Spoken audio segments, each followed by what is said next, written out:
Objective correlative by T.S. Eliot.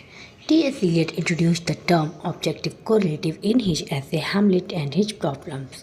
It means a set of objects, a situation, or a chain of events that can express a particular emotion in the reader without directly stating that emotion.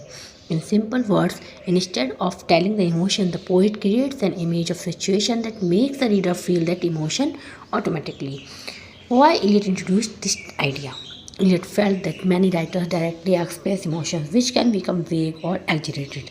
For emotions to be genuine, they must be evoked and announced. So he said the only way of expressing emotion in art is by finding an objective correlative.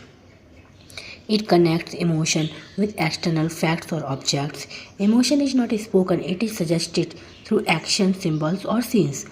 The reader feels the emotion without being told. It makes literature more concrete, precise, and artistic. For example, a lonely emotion. A poet does not write "I feel lonely."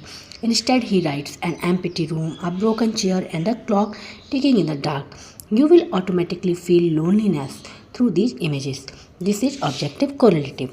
From Shakespeare, Eliot said Hamlet's emotions do not match the situation. There is no proper objective correlative, so the play feels emotionally confused. And objective correlative helps writers express emotion artistically, helps critics judge whether emotions in literature are well supported, and makes poetry more symbolic, modern, and effective.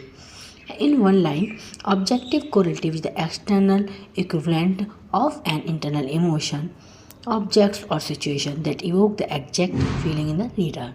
Thanks for watching.